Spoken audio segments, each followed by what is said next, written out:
Стресстен қалай арылуға болады? Сәлем достар. Бүгін біз стресстен арылудың қарапайым жолдары туралы сөйлесеміз. Ең алдымен терең тыныс алу жаттығуларын жасап көріңіз. Терең тыныс алыңыз, бірнеше секунд ұстап тұрыңыз, содан кейін баяу шығарыңыз.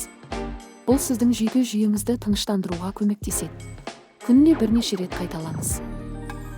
Табиғат аясында уақыт өткізу де стрессті азайтуға көмектеседі. Саябақта серуендеңіз немесе жай ғана ағаштарды тамашалаңыз. Табиғаттың тыныштығы сіздің ойларыңызды ретке келтіріп, жақсы сезінуге мүмкіндік береді.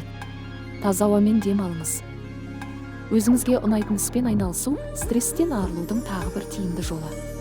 Кітап оқыңыз, музыка тыңдаңыз немесе сурет салыңыз. Бұл сіздің ойыңызды басқа нәрсеге аударып, жағымды эмоциялар сыйлайды. Өзіңізге уақыт бөліңіз. Дұрыс тамақтану және жеткілікті ұйықтау да маңызды. Фастфудтан аулақ болып, көкөністер мен жемістерді көбірек жеңіз. Күніне 7-8 сағат ұйықтауға тырысыңыз. Ұйқының жетіспеуі стрессті күшейтеді. Әрқашан позитивті ойлауға тырысыңыз. Жақсы нәрселерді көруге үйреніңіз. Кез келген қиындықтың шешімі бар екенін ұмытпаңыз. Өзіңізге сеніңіз.